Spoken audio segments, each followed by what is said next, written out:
Chapter 6. The End of the Journey. "Hey," said Pigsy, "you have just made the others Buddhas.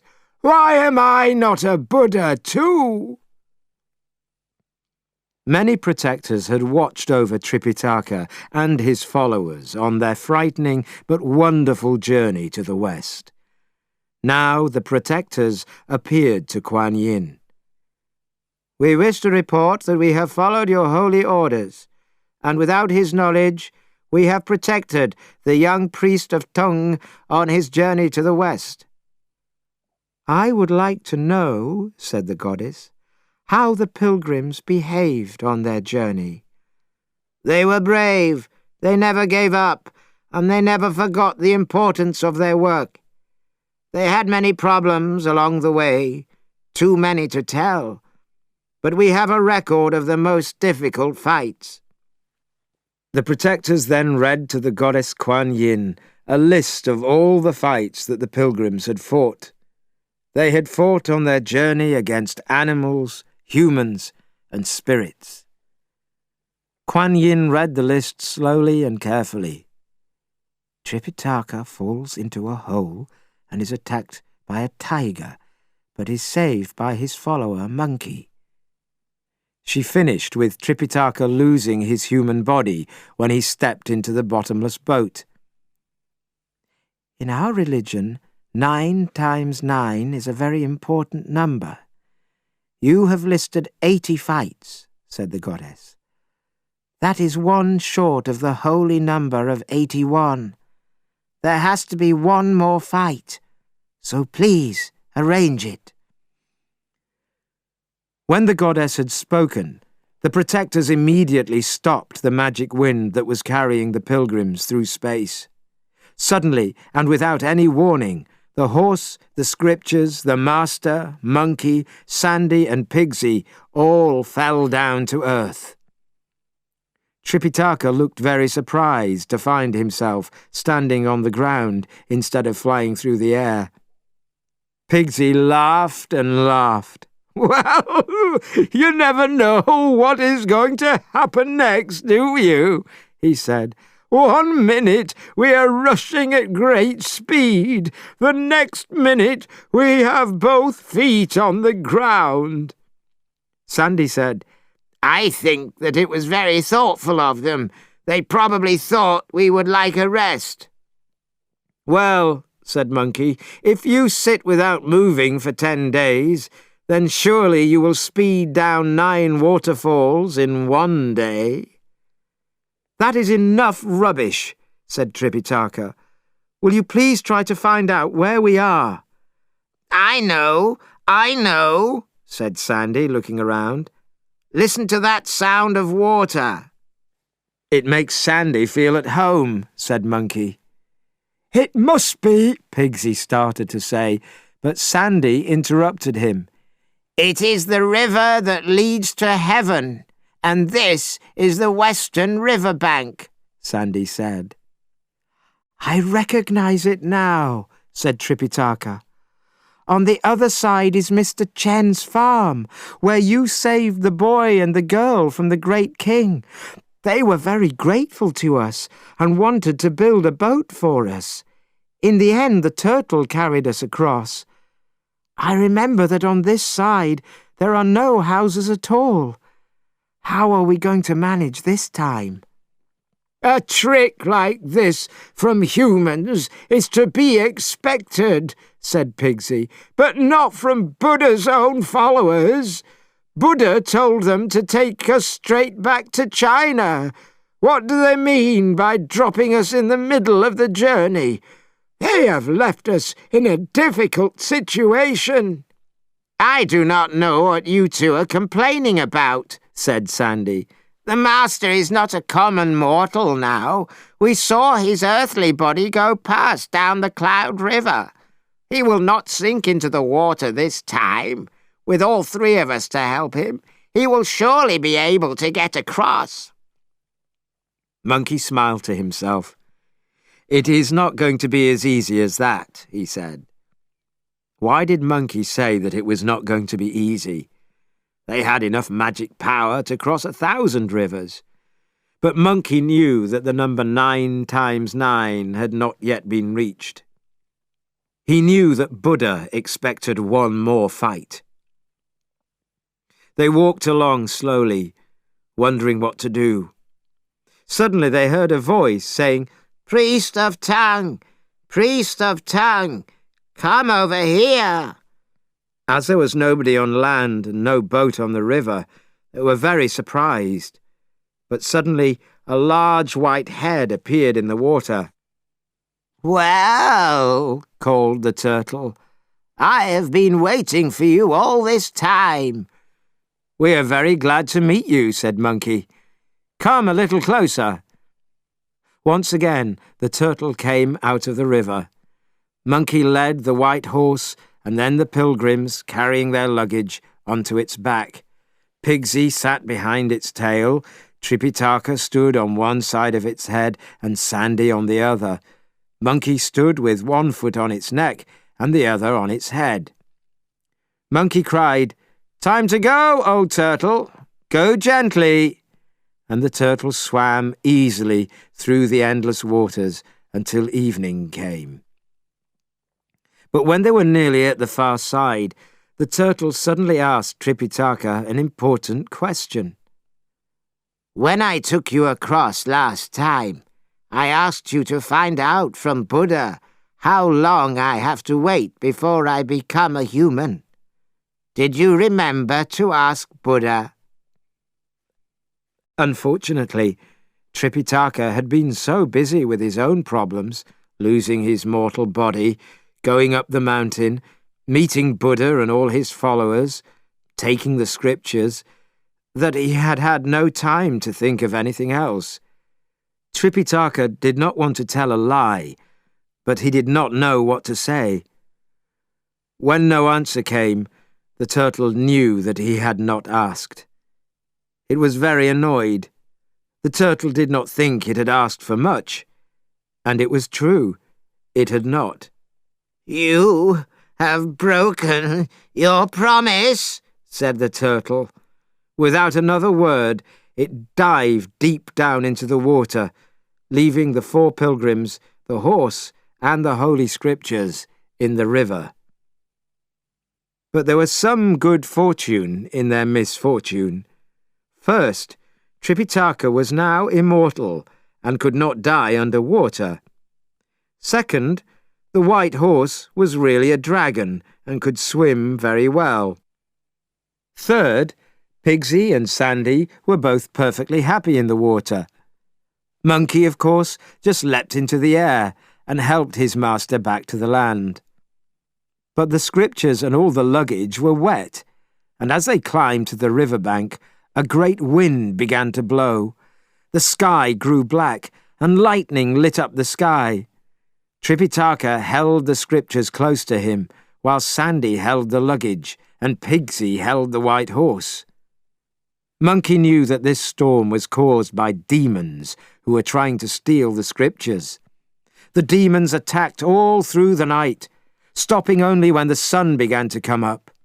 And although nobody could see them, Monkey hit out with his cudgel at them, holding it in both hands, and hitting first to the right and then to the left. Tripitaka, who was already wet from the storm, was left shaking with fear. "Monkey," he asked in a shocked voice, "what does all this mean?" "It is jealousy," answered Monkey. "The success of our journey has put jealousy in the heart of every demon in heaven and on earth, because our power is almost as great as theirs now. It is good that you kept the scriptures close to you. That and my cudgel saved us from losing the holy words." Tripitaka then understood, and he thanked Monkey for his protection. When the sun was hotter, they dried their clothes and the scriptures on a rock. Even today, this rock is called the rock where the scriptures were dried. They also dried their shoes and clothes. When they had almost finished, some workers came past. They said, "Are you not the gentleman who crossed the river to fetch the scriptures from India?" "That is right," said Pigsy. "How do you recognize us?" "We are from Mr. Chen's farm," they answered. "How far is it from here?" Pigsy asked. "If you went about 20 kilometers south from here, you would come to it," they answered. "Let's take the scriptures and dry them at the farm," said Pigsy. "If we go there, we can sit down comfortably and get something to eat." "I'm not going," said Tripitaka. "We can dry the scriptures very well here." But then Mr. Chen himself appeared. "I see that you have got the scriptures," he said happily. "Please come home with me." "Wait until our scriptures are dry," said Monkey. "Then we will go home with you." "I see that your clothes are wet too. What has happened to you?" asked Mr. Chen. Tripitaka explained about the white turtle. When he finished, Mr. Chen again asked them to follow him home. In the end, Tripitaka accepted the kind offer. But when they were collecting the scriptures, some of the paper stuck to the rock, and part of the last sheet of paper was lost. That is why it is incomplete today, and still today you can find some writing on the rock where the scriptures were dried. Tripitaka was very upset. "We were not careful enough," he said sadly. "Don't get yourself so upset," said Monkey. "These scriptures are now as they are supposed to be.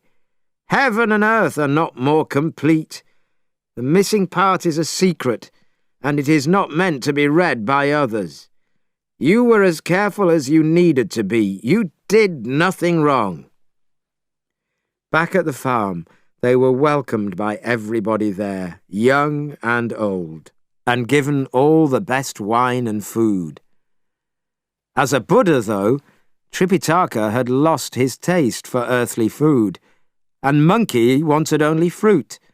Sandy ate very little, and even Pigsy ate less than he had before. "I do not know why I cannot eat more," he said sadly. After they had eaten, Mr. Chen said, "We have had some pictures painted of you. We wanted to thank you for saving Warboy and Much Gold." Then Warboy and Much Gold came into the room and bowed. The pilgrims were invited to look at the pictures of themselves in the upstairs room of the farm. "Yours is very like you," said Pigsy, pushing his elbow gently into Monkey's side.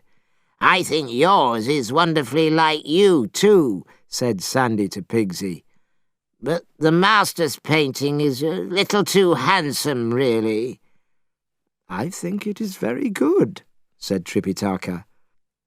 The brothers Chan and all their workers prayed to these pictures every day. Since their prayers had started, there had been no more damage from rain, and everybody had had plenty to eat. "That is a gift from heaven, not from us," said Monkey. "But we will certainly try to protect you. You will have many children, and those children will have many children. Your animals will grow fat, and the wind and the rain will come at the right time of year." The people thanked him again, and again they offered more fruit and cake. "It is my bad luck," said Pigsy. "I used to be able to eat a lot, but in those days no one pushed food on me. Now I eat very little, and everybody wants to see me eat more." Because he did not want to insult the Chen family, Pigsy managed to eat 8 or 9 dishes of vegetables and 20 or 30 cakes. It was now late at night. Tripitaka watched the scriptures, but he felt nervous. "I think we should leave," he told Monkey. "If we stay here too long, people will try to get our secrets from us." I agree with you, said Monkey. We had better go quietly, while everyone is still asleep. Pigsy was not a fool now. Sandy and the horse clearly saw the need to go too. And as the pilgrims left the farm, a sweet-smelling wind took them up and away on a cloud. In the morning, the villagers came again with offers of fruit and other special food. It was a terrible surprise when they found that the pilgrims had disappeared. They looked everywhere for them, but after a few hours, they gave up hope. "Why have you taken our living Buddha away?" they cried to the God of continuing days. Since that time, 4 times a year, the villagers have performed a special dance in front of the pictures of the Master and his followers. The farm has been turned into a temple, and at every hour of every day there are people praying on their knees there. Some pray for better health, some pray for protection on a journey, and others pray for their children's future. Less than a day after they left Chen's farm, the pilgrims could see in the distance the towers of Chang'an. It was 13 years and 9 months since Tripitaka had departed. The emperor had ordered a high tower to be built outside the western gates, and had named it the Scripture Lookout Tower. And now, looking out, he suddenly saw the whole western sky fill with a magic light. A minute later, he noticed a sweet smell in the wind. The protectors went with the pilgrims as far as the gates of the city. "We prefer to wait here for you," they said to Tripitaka. "The people around here are very tricky. We do not want them to know that we are here, and there is no need for your followers to go with you. But you, Master, had better go at once and give the Emperor the scriptures. We will wait for you here, and then we will all go back and report to Buddha's holy mountain." "That sounds fine," said Monkey. "But how can the Master carry the scriptures? And who is going to lead his horse? We had better go with him." Kuan-yin promised Buddha that the whole journey would take only 8 days. If you all go, Pigsy will be looking around for food, and you will lose time, said one of the protectors. "How can you be so rude?" cried Pigsy. "Why should I waste time here? I am as anxious as anyone to get back to Buddha's holy mountain. The Master has become a Buddha, and I intend to become a Buddha too. You wait here. When we have given the Emperor the scriptures, I will go back with you and will get my reward." Then, with Pigsy carrying the luggage, Sandy leading the horse, and Monkey at Tripitaka's side, they stopped in front of the tower. The Emperor and his ministers came down to meet them. "So, my dear brother has come at last," the Emperor cried, giving him a horse to ride into the city. When they were seated in the great hall, the scriptures were put in front of the Emperor. Tripitaka told the story of how he arrived at the holy mountain. He told of the trick played by Buddha's 2 followers. He described how he had, in the end, got the written scriptures by giving his golden bowl as a gift. There are, in total, 5,048 chapters, he added. The Emperor was very happy, and he ordered a banquet. Suddenly, he noticed the 3 pilgrims, who were sitting at the far end of the hall. He thought they looked unusual. "I suppose these gentlemen are foreigners," said the Emperor. "My oldest follower, named Monkey," said Tripitaka, "came from the cave of the water curtain on the mountain of flowers and fruit.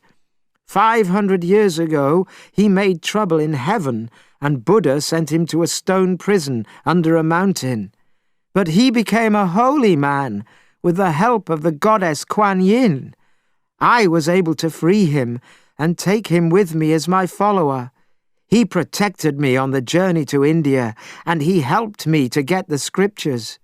Without him, I would not be here now. My second follower, Pigsy, came from the Cloud Ladder Cave and was at the farm of Mr. Cow when I found him. He has carried the luggage all through our travels, and he was very helpful when we had to get across rivers. My third follower, Sandy, came from the River of Sands. He too was brought to me by the Goddess Kuan-yin, and our horse is not the one that you gave to me." "Really?" said the Emperor. "It looks the same to me. Why did you change horses?" "Actually," said Tripitaka, "my first horse was eaten by this one. But Monkey went to Kuan-yin, and the goddess explained that this horse was really a son of the Dragon King of the Western Ocean. He got into some trouble, but he took me to the west, and so his life was saved. He has carried me well over the most difficult hills and mountains. On the way there, I rode on its back. On the way home, it carried the scriptures. As you can imagine, we are all very grateful to him." "You have been served well. Tell me," said the Emperor, "how far is it to India?" "I only know that the summer turned to winter 14 times. There was no day when we did not ride over hills or mountains. Often we rode through large forests or crossed great rivers, and we passed through too many countries to count." When the banquet was ready, the Emperor asked, "Do your followers know how to behave at an emperor's banquet?" "I am afraid that they do not," said Tripitaka. "They have spent their time mostly in rough country conditions." "Don't worry," said the Emperor. "I will not blame them. Tell them to come to the banquet." There was dancing and singing and music and food at the banquet, and it was a very happy day. In the evening, when the meal ended, the pilgrims went to Tripitaka's old temple in the woods. There the priests welcomed them with a bow. This time, inside the temple, Pigsy did not shout for more food, and Monkey and Sandy behaved perfectly. All three were now spirits of wisdom, and it was not difficult for them to stay quiet.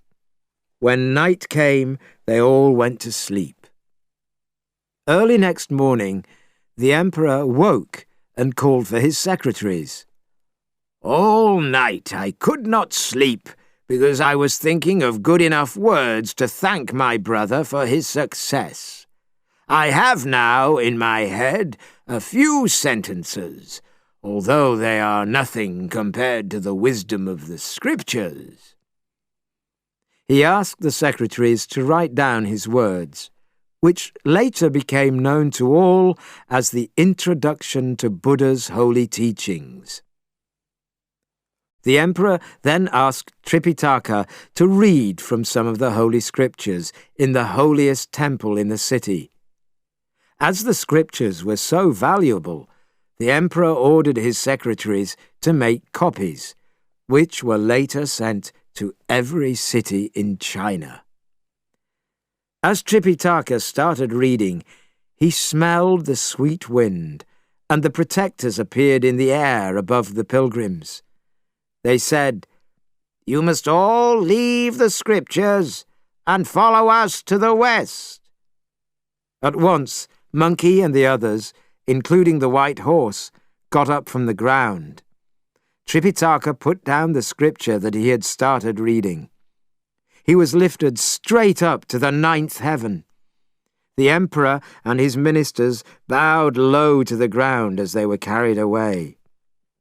Later, all the people of the city prayed and read the great scriptures, and their lives were much better after that.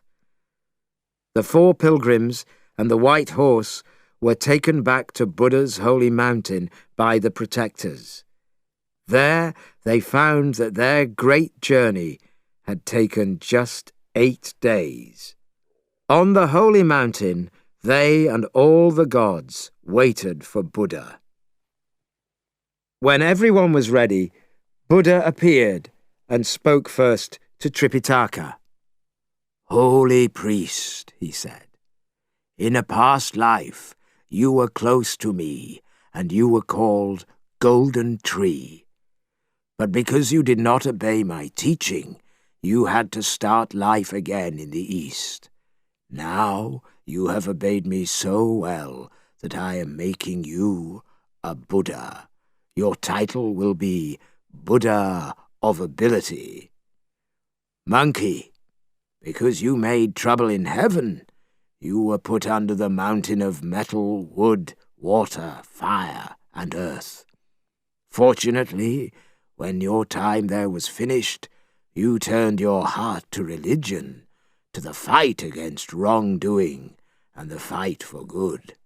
On your recent journey, you have done so well that I am making you a Buddha. You will be the Buddha of success in difficult times. Pigsy, you were a soldier of the water armies of heaven, but at a banquet you drank too much and insulted a goddess, and for this you were born again in the human world, looking very much like an animal. When you were living at the Cloud Ladder Cave, you found religion and offered your protection to Tripitaka on his journey. You are still greedy, but because you carried the luggage all the way, I am now making you the keeper of the holy temple."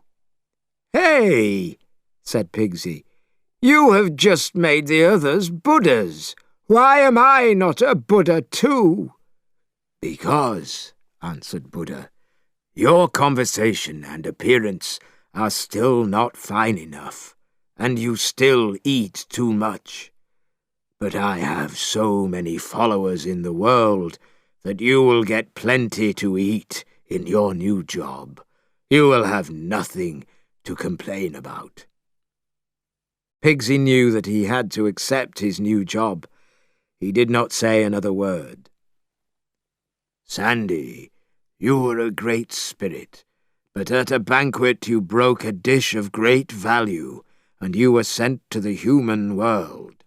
There you lived in the River of Sands, and you hungrily ate people. But after that, you found religion. You promised to protect and help Tripitaka, and you did. Because of this, I am lifting you high among us and giving you the title of Golden-Bodied Soldier." Sandy bowed. Happily, he accepted his new title. Then Buddha turned to the white horse. "You," he said, "were a child of the Dragon King of the Western Ocean, but you disobeyed your father and were guilty of bad behavior.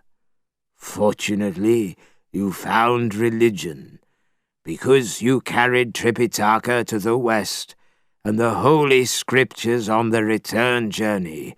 You too must have your reward. From this day, you will be one of the 8 heavenly dragons." The white horse made a sign to show how grateful it was. It was led to the back of the holy mountain, where there was a pool of magic dragons, and it was pushed into the pool.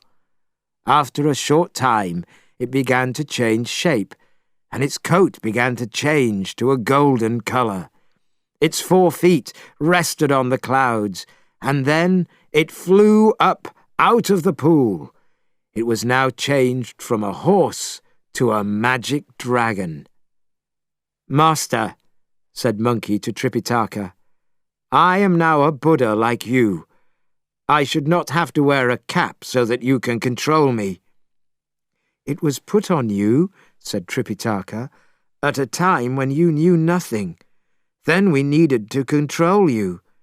Now you are a Buddha, and it has gone.